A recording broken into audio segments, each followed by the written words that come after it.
So I'm going to say hi and welcome to a really special episode of the Adversity Psychologist Podcast. We haven't even got the banner today, have we? Because we are talking about mental health microgains, our new book. So can you guess who my guest is? It's Dr. Emma. Do you want to say hi, introduce yourself, tell us a little bit about who you are?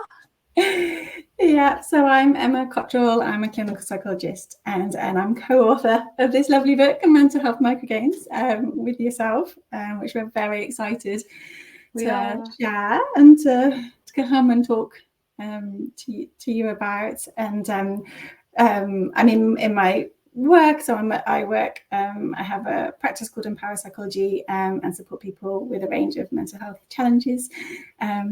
And also I love to write, which obviously this is our book. You do as well. So I'm going to throw that in there as well, because you're an author of several books. Do you want to just quickly tell us about those? And I'll make sure they are in the show notes as well, because you are what I would call a seasoned author. So do you want to tell us a little bit about your previous books before we come on to Microgains? Yes, thank you. Yes, so I have initially written a book called How to Help Someone with Depression. And that's something that's really important to me in my work, in terms of, obviously we know that so many people go through experiencing depression, and for each of that one person there's so many people supporting them in terms of their friends and family and colleagues and partners and so on. So to write something about how to help someone when they're going through depression, and the feedback also is that I think for people who are experiencing depression, it can be a helpful book to read as well. So that's something that I've felt really passionate about writing. I've also written a book with my co-author Amy Rose about surviving solo motherhood and the challenges of that, and produced some mental health cards about looking after your own mental health, which is your mental health toolkit, which you can find online. And now obviously this book on mental health microgains, which I've absolutely loved writing with you, and really, really excited to bring out to everyone to see. Yeah, we're so excited, aren't we? So I must say as well, so both of your books, Solo Motherhood and How to Help Someone with Depression, you have come on the podcast for both of those, so people can look back to. I'm going to put those episodes in the show notes for this episode, along with all the links for all three of your books as well, so people can go find. And obviously at the end, how we find you, because people are going to want to find out more about you. So we are talking about mental health microgains, and we've put it on the screen for those people that are watching on YouTube as well, or social media clips as well. Have it here. Let's do this. Is like a big moment. I've got to make sure I've done it the right way around. So it's so exciting. Publication date is the 1st of October. Yes. Come around really quick. I know. So good. It is. And we must tell people, actually, we've known each other a really long time as well. We weren't just put together for this. Yes. We used to work together in Croydon many, many years ago with some wonderful colleagues who we know also listen to this podcast, one of which still hasn't come on, and he knows who he is, and he's going to come on soon. I'm going to shame him again every episode. So we used to work together in the NHS, didn't we? So we've known each other a long time. Did. So privileged to write with what I call a seasoned author, and I have learned so much. This is new to me. Privileged to come on this podcast. Podcaster. Seasoned podcaster. I try. It's kind of fun. So what's lovely is then we've got a platform now, haven't we, to talk about this brilliant book. So should we talk about like the concept? So I might go, well, what's a microgain? How do we start explaining to people what is this concept?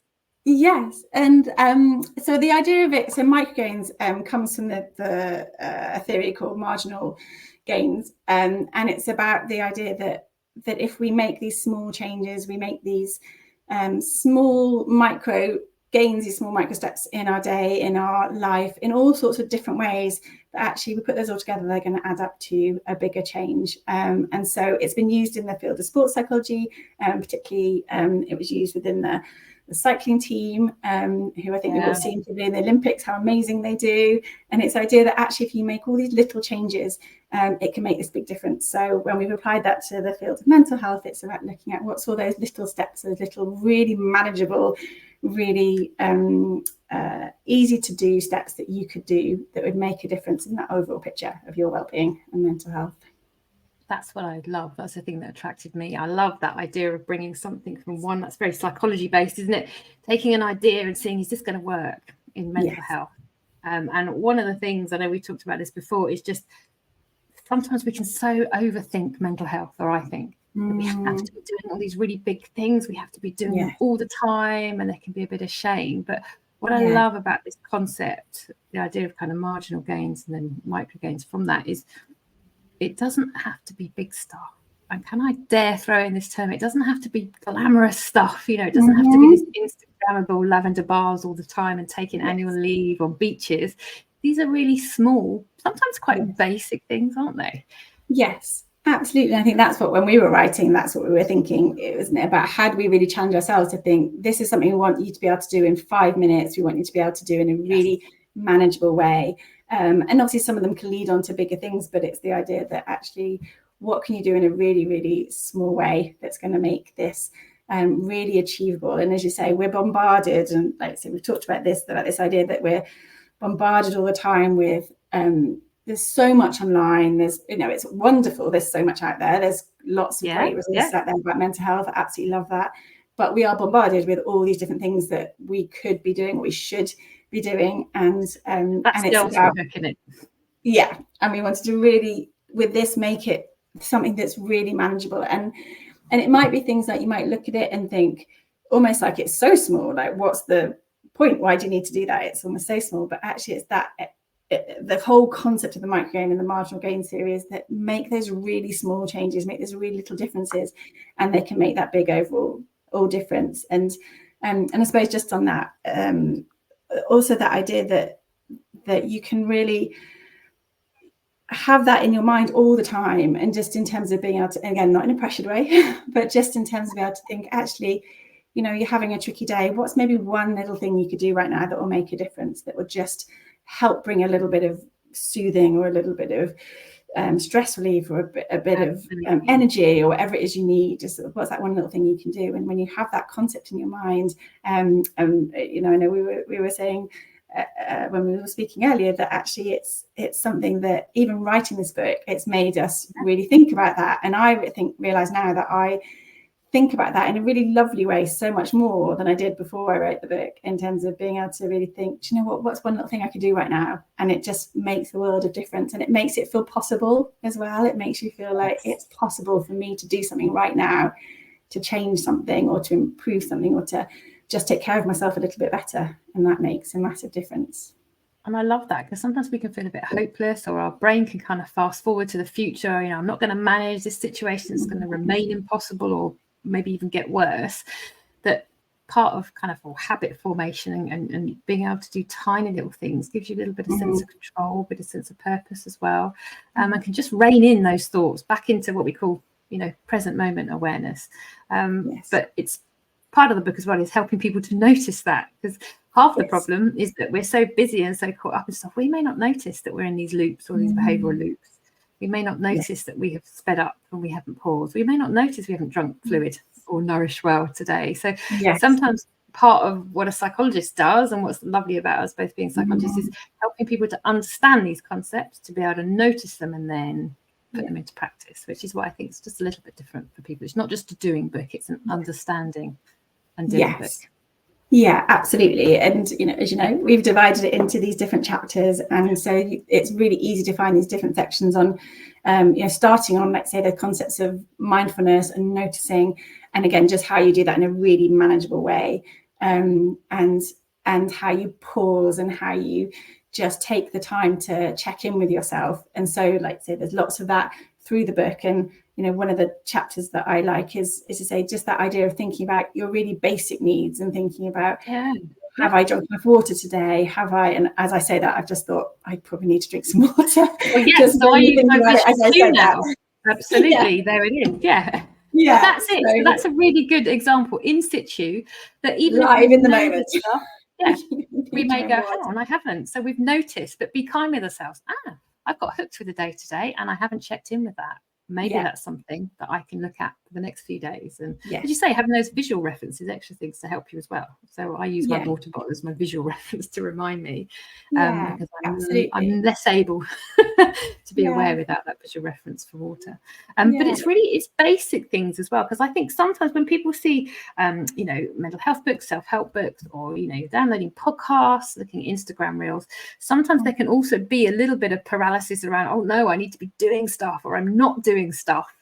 So part of what this book is about is being really compassionate with looking at your current situation. So there may be some things you're noticing that you're not doing in terms of taking care of yourself. Life may have run away with you a little bit. Maybe people listening who are having a really tough time at the moment, post-pandemic, lots of stuff happening, is that you can start anywhere in this book. It's not a book you have to work through. It's not a chore. You can pick any chapter and just start. Find the stuff that works for you. Have a play around. It's psychology is the science of mind and behavior. So part of science is playing around and experimenting. Let's see if that works for me. Let's have a varied amount of stuff that I do. So for you particularly, I'm going to ask you a couple of questions. Anything that stands out for you out of our microgains? So we've got 50. Yes. What are some of the ones that are your favourite? Yeah, so we like to say we've got 50 in there. They're divided into 10 chapters. And I think just on that point that you were saying earlier, that one of the things I particularly like about this book, and I think, again, for all of us, we're busy, there's not any time, we're all grasping information as quickly as we can, that one of the things that I actually love about the way that this book is written is that we've made each chapter really short, so you can just pick it up. And just, again, in the concept of the microgain, you could read a chapter very within 5 minutes or less, and it's great, right? Yeah, and then take it in. So actually it's very much embodying the whole spirit of what we're trying to get across, is so that it is, hopefully, let's say, it's a really manageable thing that you can flick through and pick a chapter, spend 5 minutes on it, look at how you can put it into practice, and off you go, and then come back to it and pick another one, and that's, so it's, hopefully it's a manageable book to be able to read in that way. And I've completely forgotten your actual question. My favourite one, I think it was, or what I like, what stands out to me there. Stands out, or favourites, or ones that you particularly like using, if you don't mind sharing. And I think I'm awful at making a decision on things like that, because I love lots of the things in here. And one of the things I feel lucky about being able to write books like this is actually you can put all your favourite things in there. So there's lots of things in there that I love. I think I love, there's an exercise in there which comes from, as you know, some of the work from the compassion literature, and also some of the act-based literature, which is about kind hands or soothing hands, depending on where the ideas come from. But the idea that you can, at any point in time, and I like it because you can do it anywhere without anyone really noticing, but you could just be sitting and have a hand on your chest, and it's this idea that you're sending yourself. And we talk about it in the book, and also you can talk it through in more detail, but just that idea that you could just send yourself that warmth and that soothing and that kindness. Soothing touch, hands on the collarbone, one of my favourites. Yeah. And it's just, and I feel like you could sit, I can be sitting here while I'm doing this podcast and just be doing that and just sending myself that warmth and that soothing. And it's just such a lovely thing you can do. You could be doing it while you're talking, you could be doing it when you're waiting for a doctor's appointment, you could be doing it when you just need a bit of soothe, when maybe you're dealing with tricky children, like whatever it might be. And I love that one personally. I just think it's such a lovely exercise to do. It's what I mean, there's so many in there. Well. You don't need an app for it. It's portable. You can do it anywhere. You don't need to download a script or anything particularly. You can just do that in your own time, wherever, for as little or as long as you like. Absolutely. And I'm aware, obviously, this is your podcast, but I'm gonna, because you're also my co-author, tell us your favourites too. My favourite. So I am the cheese one, so I'm going to do this on every podcast that we're on for this book, but it's the dancing around the kitchen. That's changed my life. So I've always done it, but never really seen it in the context of something really good for my well-being. So we have one particular microgain, which is about just putting music on and just dancing and not worrying about what you look like, what you're listening to. It's something that resonates with you. And not only is it great physically in terms of the cardio, but it is so freeing. And I also use it as a way of anchoring. So if I come home, I've had a busy day, or I'm just at a transition point, and I catch myself a lot kind of going, right, I need to empty the dishwasher, reply to that email, and I almost have decision paralysis. That is when I tend to do this. So it's not really an enjoyment activity for me. It's something that helps ground me, and I need a bit of kind of pause in a way, to then decide what I want to do next. So I do it if I drop kids off at school and I come home and then I'm deciding what's next, I will do it then. If I come home at the end of the day, or, you know, we've just had football club, whatever, I will do it then. And it's so easy, and you can choose music for your mood. It's moving your body. It benefits me in so many ways. And I say I've all done it. It's not until you put pen to paper that you go, oh, yes, this is actually and I love that. And I think I particularly like say the dancing part, but also just that music part, and the part that you can put on music to I find particularly I use that in the sense of I have lots and lots of playlists. My children know I've got tons of playlists on my phone for music. I do. Amazing. And they're very much about matching where I'm at in terms of my moods and my mental state. And so I have some music that's represents when practicing is a bit trickier, and I have some music playlist that represents when actually I really want to feel uplifted and energized and just really happy, good, feel good music. And sometimes, like I say, I'll be driving to work, or I'll be in the kitchen cooking with the kids or whatever it is, and then picking a song, which again, we're not talking about the whole playlist, but just picking a song that just connects with what do I need right now. Do I need to just maybe just let myself feel what I'm feeling, which might be a tricky feeling, or do I want to really uplift myself and feel good? And sometimes I have to play around a bit to find the right one, but I love that. I love finding I love that, because that's part of it. So what's really important there, I think, to get across to people, I love that point you just made. This isn't about making you feel good. This isn't about chasing the happy. This is about, I am noticing something, and it could be tricky emotions. It could be something you don't actually know what it is. Finding maybe some music that resonates with that, and moving your body kind of purposefully in whatever feels right, and playing around. So it's not about, right, I'm a bit low in mood, or I'm a bit anxious, so therefore I've got to find something calming to listen to, or I'm low in mood, I've got to have something uplifting.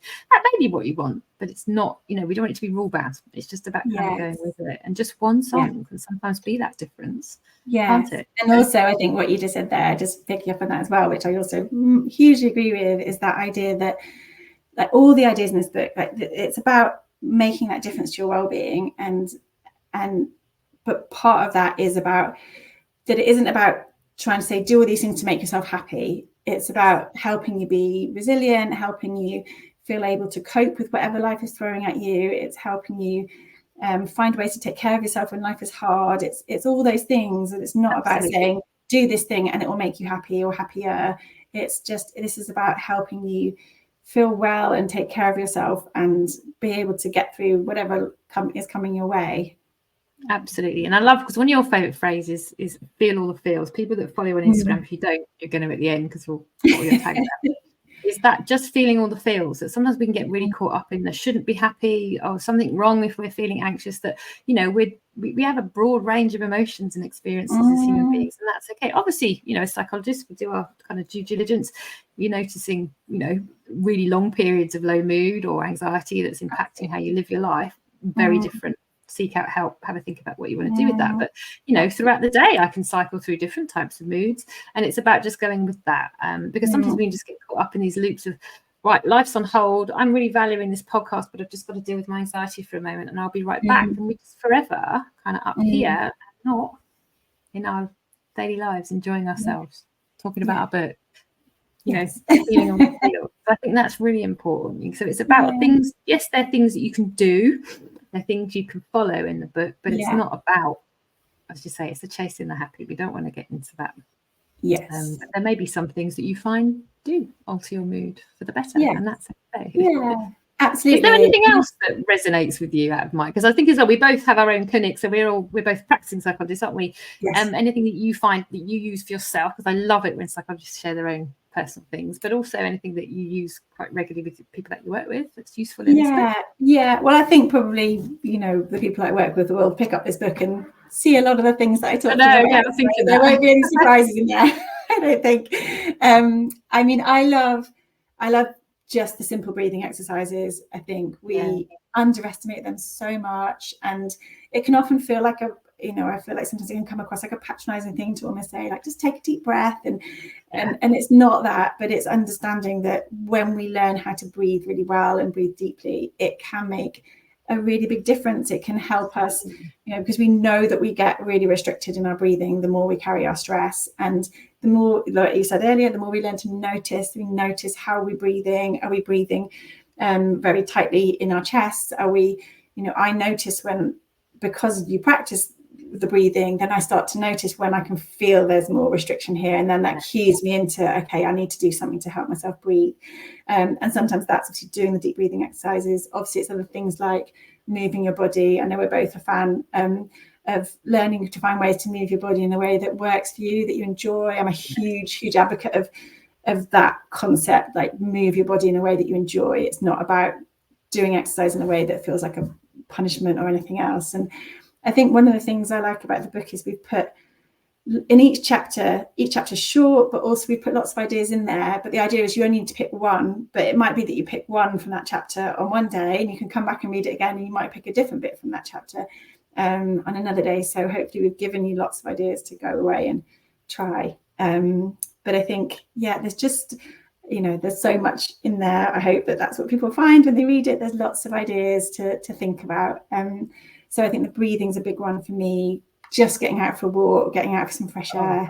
The other day I literally had about 10 minutes, I think, before I had to go and do something. And it was like, do I sit in the house and wait, or do I'm going to go outside for a walk and just get that 10 minutes of just fresh air and being in the park and the bird song and all the things. Is it right to ask, what did you notice? Because some people might get hooked in there. What's the point? It's only 10 minutes, only 5 minutes. You can have these little rules about what a walk looks like or what exercise should look like. What do you notice in that, just that small window? Yeah, really good question. I think for me, it was, I love the movement. So I always feel better when I've got movement. I love that the sun was shining. So it's just being out in the sunshine. It was being, it's lovely. Just being out in the nature space. But also I think what I often find with a lot of these, and I don't know if you feel the same, is that it's just that added level that it sends you a message that you're taking care of yourself, that you're doing something nice for you, that you deserve that you're important, that all these implicit things, messages that it gives you that actually just the value of taking care of yourself. And I think I really love that. And that energizes me in itself. So I'm just thinking as well, we've mentioned already, so we're both parents, we both run clinics, we do other things as well, is that sometimes for people in whatever walk of life you're in, you're sat in a train, you're coming home from work, you're caring for somebody, sometimes ourselves we can move down the list. And that can happen. And the nice thing about this book is we're just saying you do matter, and there are ways. And some people might say they're really busy. I run a community project, and sometimes we have carers that come along to that who say, I just can't carve time because there isn't. I have to be with the person I'm caring for. Everything in this book you can do in 5 minutes around that kind of model, or if someone in a busy work environment, you've only got a bit of time in the train, you can carve stuff in to think about on the train. You can do it in your office. That's really important. I think, like I say, we're both really busy. We know what it's like to be pulled in lots of different directions. I know my family, if they were here, be saying they're constantly telling me that, you've got to think about looking after yourself, like all of those things. And again, the things that I think we've put in here are about really manageable things which aren't going to add more to your day. Like, I've got to find space for another thing to do. That's not what we want it to be. It is about what can you put into how you're already doing things, or just, one of the things I love in it about the concept of just slowing down down what you're doing. And one of the ones that I love is just the idea that if you're putting your moisturizer on and you put it on like as if you're you're in a spa and they're doing it in that really lovely smooth kind of way, and actually that takes 20 seconds. You're doing it anyway, but rather than just a quick slapping it on, you're actually just taking that little bit of time, and just that makes a difference. It just helps you feel like you're not going at quite a frantic pace, or that you can just enjoy that luxury just for that really notice what it and feel that care for yourself. The other one I love, which again it isn't adding anything more, but is, we've got a little shower radio, and just having a song on. So again, depending on how I'm doing, it depends what song I might put on, but just while you're having a shower, you could have it could be a soothing one, it could be a energizing, little dance in the shower one, it could be whatever you like, but just I don't have to find more time for that. I just have to remember to put it on. That's the only thing I need to do. But it's just there's that element, isn't there, of habit formation here, which we can probably, that might be useful to come on to in a minute, actually, the kind of how we help people to start doing it, to get practice at it, so that it becomes more of a well, we don't have to think about it so much. But I love that kind of just the pressing pause. So I messaged you on Saturday night, didn't I? Because I was really proud of myself, because I had cooked, I had gone on a walk, and I just chopped the vegetables. I can't even remember what I made, but I remember just like, wow, I have slowed down, because I caught myself. I'm just going to chop slowly, not frantically do it to get it cooked to meet this deadline of the prepping was part of my self-care. And I really loved, I caught myself, I was like, well, I've got to share this with Emma. And it's just the tiniest little thing, right? Cutting whatever it was, peppers and things slower, cooking, taking my time over it. And my dog walk, I said as well, didn't I? Just rather than I've got to get back. Why have I got to get back? I'm going to go on a longer one. Go a slightly different route, and I felt so different after those small things, and then I'm going to build that in more and more often, because I'm going to get better at then catching myself when I'm throwing peppers in and onions and chopping them roughly, because I'm on a schedule, and just looking at how I carve my time. So I think it's nice for people to hear that even psychologists, so even though we've written a book, and even though we do some of these things with our own clients, we're still humans, and we get caught up in our stuff, and we might not take care of ourselves. We might not press pause as often. But even that, like, actually that is one of the things I know I've really focused on trying to do, not just through writing the book, but actually in recent years, is actually saying no, or doing less, or thinking just because in theory you have the time to fit this thing in, that doesn't mean doesn't mean it's a wise idea to do it. And actually it's okay to perhaps do a bit less, and just, like say for us, we're both busy working psychologists, we're both busy parents, and actually I've found making sure I have the time, obviously, to do my job well, but also to parent my children well, and not to throw too many extra things in the mix of that, is really important for me. So that's slowing down, pressing pause, saying no when you need to, saying yes to people helping you when you need to, like adding in, again, little things, but actually they all build up to making a big difference in your day.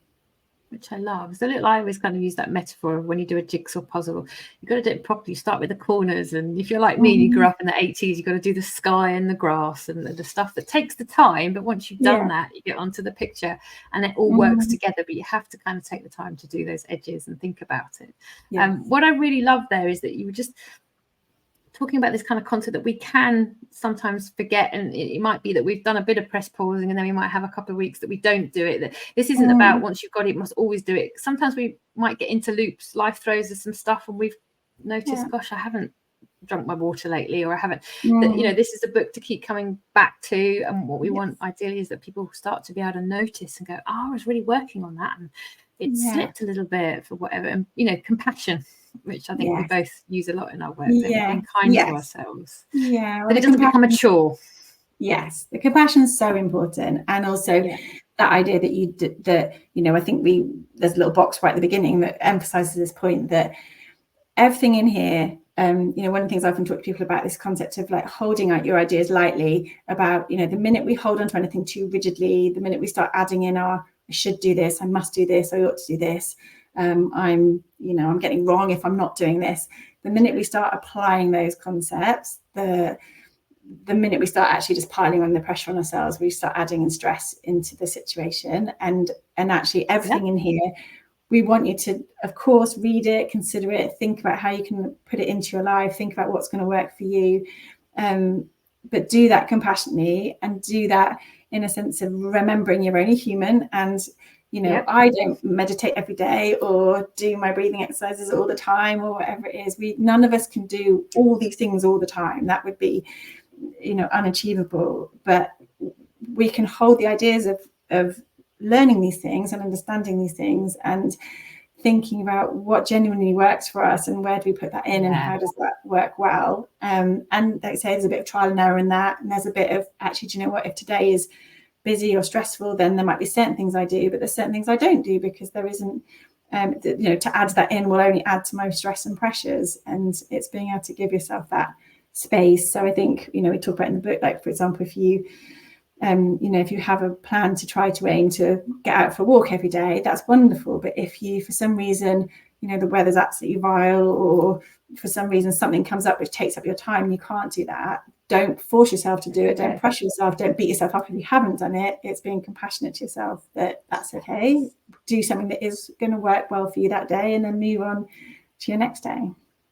I love that compassion, because I could just realize before we mentioned ACT, and people that might not be familiar with that, because kind of one of the theories behind the book, and we both use in our own clinical work, is acceptance and commitment therapy, which is very values based, and just that difference between a goal and a value. So goals are kind of measurable, observable things, but sometimes we can get, or I kind of explain to my clients, we can sometimes get a little bit hooked with goals, and if we don't attain them, we might get a bit deflated, and then we might give up.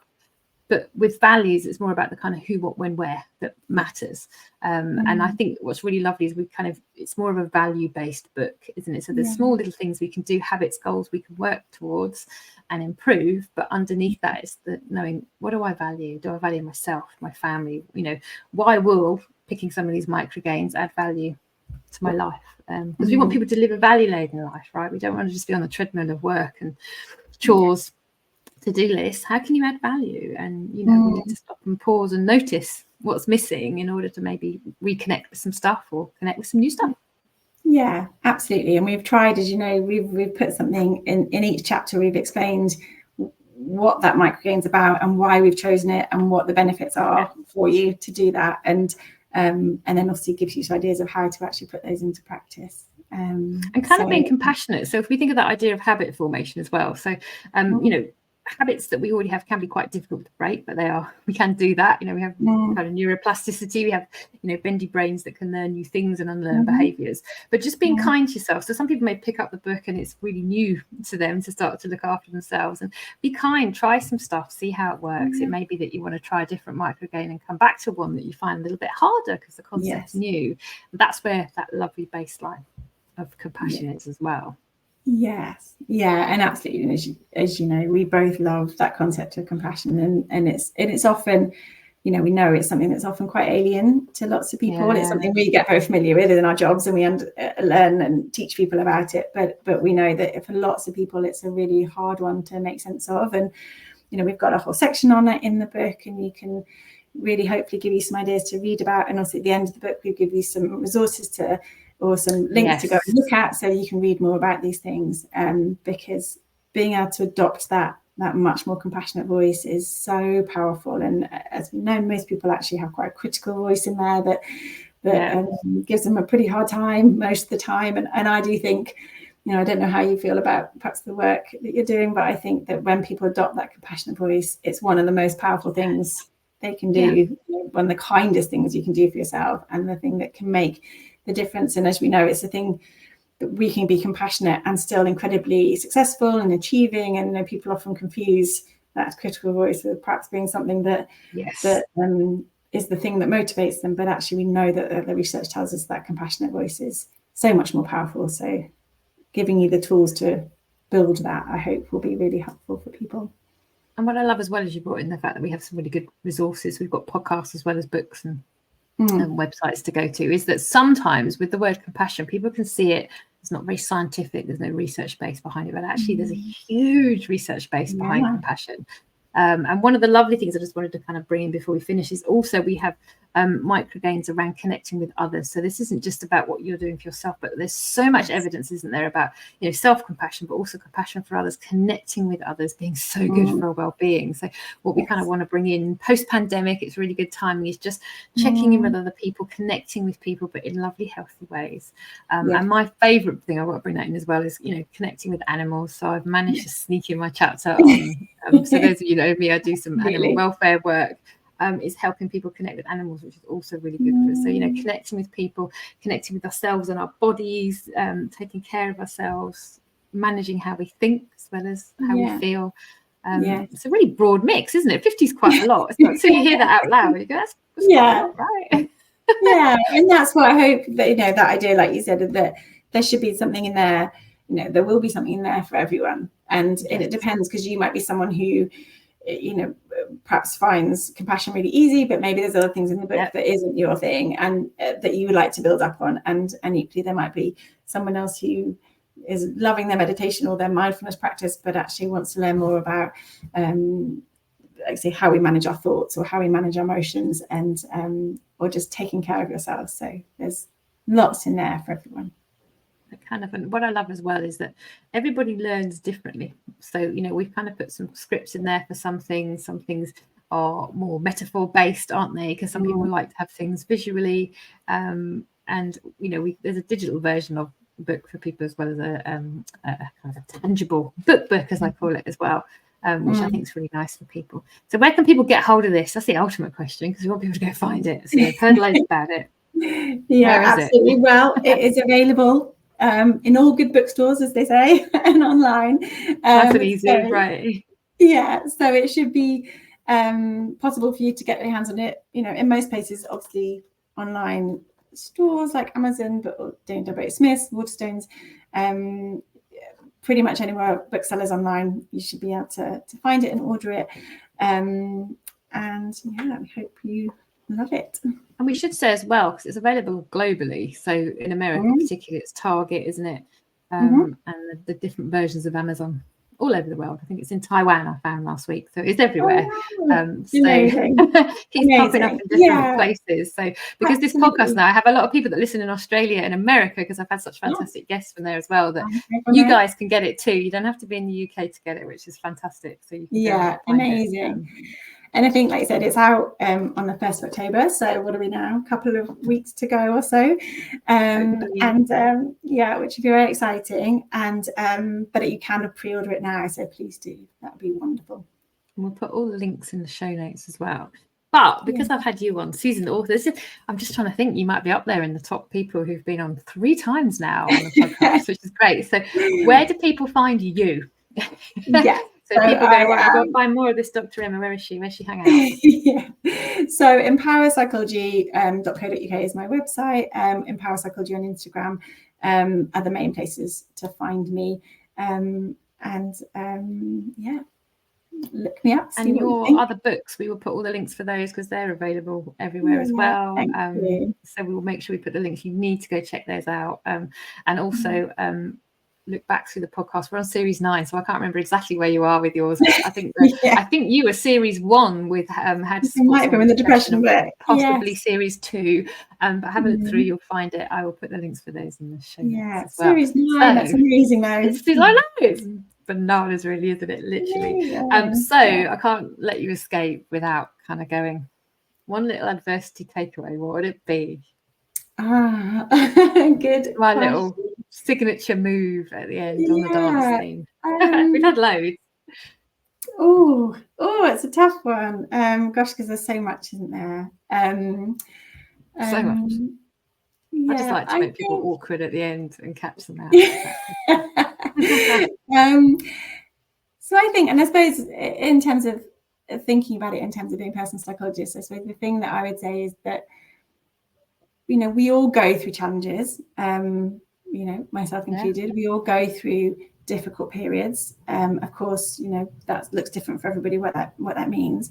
And one of the things I think I always try to impart to the people I work with is that, you know, being a psychologist, for example, doesn't mean we're not immune from challenges, and it doesn't mean we don't need these tools and these strategies. And knowing the tools and strategies doesn't mean you don't go through challenges. So I find, you know, that's always useful to remind myself that because I know how to manage my thoughts or make space for my emotions or any of these things, it doesn't mean I don't have challenges, but it does mean that I have the tools and the skills to help myself through that and help myself support myself through that, so that it doesn't become too overwhelming, or that I know how to access the right help and support when I need it. And I think that understanding that we all go through challenges, and that these tools don't mean that we don't have them. It just gives us the skills to be able to help ourselves through them. That's really compassion based, isn't it? You know, that idea that we just need to be kind to ourselves, and life will throw us stuff, and it will continue. The last few years have taught all of us, life just throws us these curveballs, right? Might be in our individual kind of lives, but also these global events that are happening or will continue to happen. And being kind to yourself, you know, it's not a book that you have to pick up, read it, start doing everything, come back to it, pick it up. So it's like I'm going to call it, a coffee table. You know, it's a book to keep around. Come back to it, choose little things, start slow. Yeah, put it in the loo, give it pride place, right? The fact that it's yellow means it's going to go anywhere. It's just fantastic, right? And the reason that we have the little blocks on the front, these are microgains. These are small little things you can do and build upon to make a big difference to your overall well-being. So that's your mental health, but also that wonderful relationship with our physical health as well. Yes. So go find it. Tell everyone about it. Let's be shameless about this. Go buy it. Go, literally, December's not that far away. Put it on your Christmas list. Buy it for your friends. Amazing. We will keep saying that. Everybody needs microgains in their life, right? Absolutely. And I'll just say thank you so much for writing it with me. Oh, it's a pleasure writing it with you. Of all people, you couldn't make it up. You're like, if you're going to write a book, who are you going to write with, Emma? So now people are going to be queuing up, right? Who's next? Who are you going to write with next? And we do have to say thank you as well, because we've just posted out all our books to reviewers. Thank you to everybody who's given us. We've had so much support, haven't we? And some really amazing people that are reviewing and sharing, and just bigging us along, really, because we're fitting this in along with lots of other stuff as well. So it's so lovely to have support. Absolutely. And we'd always love to hear, pop along on our Instagrams and let us know what you think if you read the book. Come and comment and tell us what your favourite microgain is and what you're finding helpful. Love to hear that. And any surprises, anything that surprised you that you go, oh, I'm not sure if that's me, but I like this. So a bit like me, if you're dancing around the kitchen and that's not you, let me know. That's the thing I want to hear most. You can share your favourite song. My Tavares, More Than a Woman. Literally, it's all you need in your life. Shameless. I've got you hooked on that song now. I'm sure I have. Secretly, that's on your playlist now, right? So on my happy playlist, I've got lots of different ones, but one of the ones that actually really I love, my children cringe at, is I don't know, so I'm showing my age and you'll hopefully remember this, but watching the Never Ending Story. Do you remember watching that? Yeah. I'm not even going to attempt to sing it, but amazing. Right. No. Yeah, not the song, but there's a bit at the end with I'm going to say dragon, the thingy at the end. That flies. I don't even know what that is either. Beautiful song. There's a beautiful piece of music called Happy Flight, if you look it up, and it's just joyous and uplifting. I'm going to look that up now, because I can't remember that bit. So that's my homework. Yeah. Go and look it up. Listen to it. It's lovely. I might add that on the out music to the podcast if I can find it. Do that. That would be great. Cheese, I call it. I have levels of cheese. I'm going to leave people with that. So with my songs, there's like cheese. There's cheddar, there's brie, but there's a layer under, which is that plastic cheese that you get in reputable fast food outlets. My level of music is that. It's beyond cheesy. It's the plastic cheese that you have in your burger. I lean into that. I feel all the feels with it. Thank you so much, Emma. This is brilliant. Do you know what I'm going to do, actually? I think we need to do a follow-up Microgains in a few months' time. Let's just see where we're at with it. Let's do another one, because there's too much to cover in my podcast. But thank you for coming on. It's amazing. Go buy Microgains. Shamelessly plug. Go buy it. Buy it for your friends. Add it to your Christmas list. Here's mine. Good little screenshot there. Yeah. Lovely to have you on. Take